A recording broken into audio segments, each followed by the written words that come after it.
Welcome back to Four-Time Cancer Warrior. If you are watching these videos in order, this will be the first video after the introduction, the welcome and the introduction. And so this is where my family's cancer journey starts. My brother was 27 years old and he was serving in Bosnia in the army.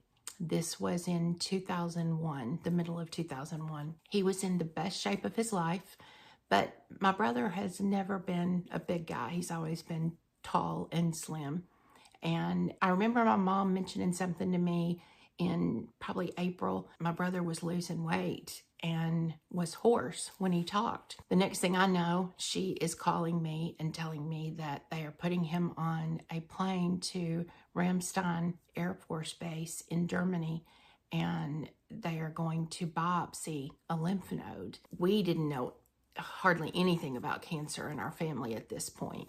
And then when he gets to Ramstein Air Force Base, they biopsy not just a lymph node, but they also biopsy a mass they found in his chest. They could not make a good diagnosis, so my mom called me and told me they were putting him on a plane to Walter Reed Medical Center in Washington, D.C. We started to get pretty concerned. It's funny, when something significant happens in your life, you tend to remember little details.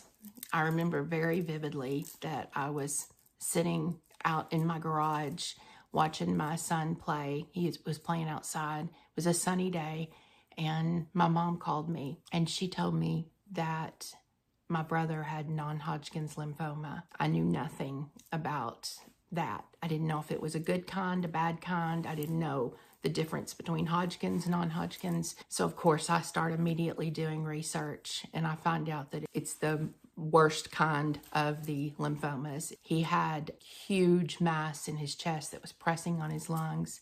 They were immediately getting him into treatment, giving him steroids. They were going to start chemotherapy, radiation. He was having trouble breathing. The tumor was pushing so hard on his lungs. That was a tough time. Watching him go through that, I did go and visit him when he was there, and just seeing how sick that chemotherapy made him. The radiation was so difficult. That was our first introduction to it. My parents lived in Kentucky, and my brother was in Washington, D.C. getting treatment, and so they would either drive up there or fly up there to help him, and then they would come home. They were helping with his son. He had a small son at the time, and so they were going back and forth, and it just was a really difficult time. In December of that year, he's still not out of the woods. He's still doing some treatment. I was also in the best shape of my adult life. I was doing kickboxing in Taibo 3 times a week, and was eating healthy, was doing all the right things. And I came home one Thursday night from a kickboxing class and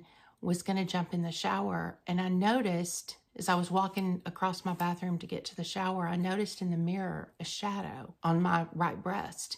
And I took my hand and I did it with my palm, and I gasped and I reached up, and I gasped so loud. My husband was in the other room and he said, "What's wrong?" And I said, "Nothing." But I could feel this lump with the palm of my hand, and my heart just dropped to my feet. I don't know if I'm sure a lot of women feel this way, but when we do breast exams, you're constantly like, "What's that? Is that normal? Was that there last month? Was that supposed to be there?" It's just you're always like, "That doesn't feel right. Is that okay?" And I can tell you this, when you find a lump, a tumor, a mass that is concerning, there is no doubt what you felt. It was very hard. It was prominent. It was so scary. It was almost like something was pulling from the inside. There was an indentation. I got my phone.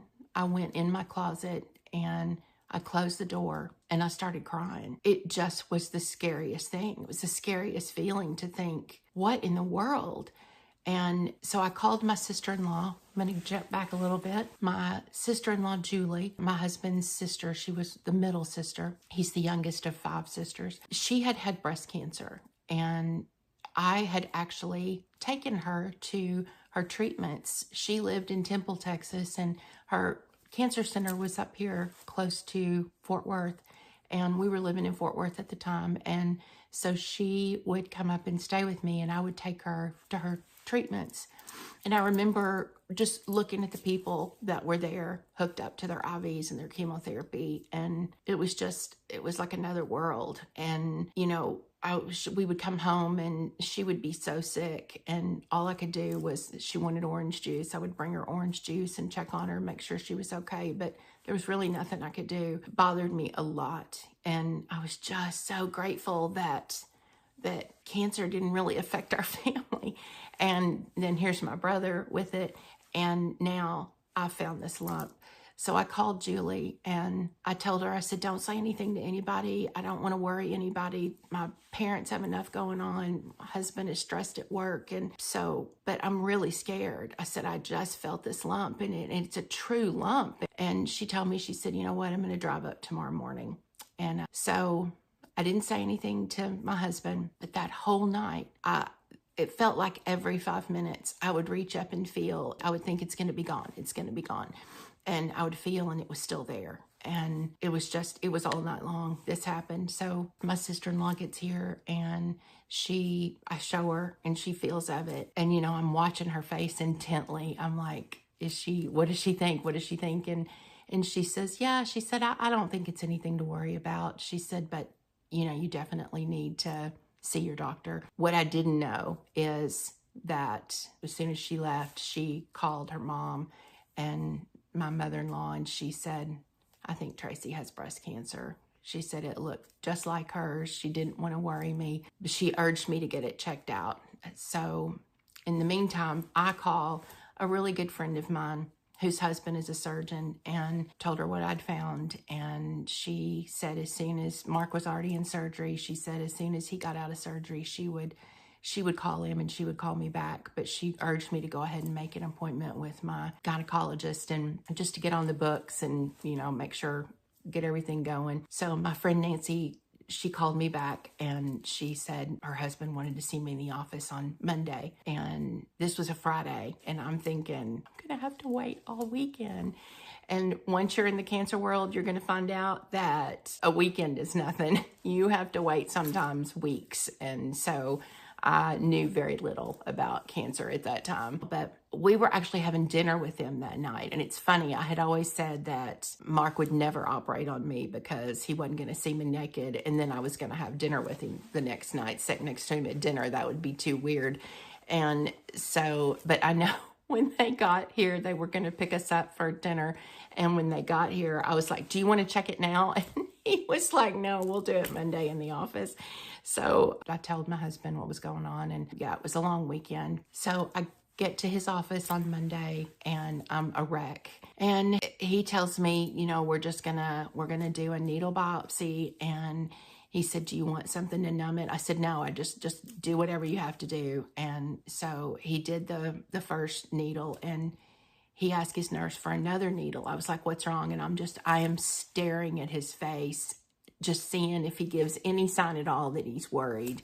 And, you know, I give him credit. He has a great poker face. And so he asked his nurse for another needle. And I was like, what's wrong? And he said, well, I'm not getting any fluid out of this. At the time, I did not know it, but that's not good. If you get fluid out, most likely it's a cyst. But he couldn't get any fluid out. It was like a solid tumor.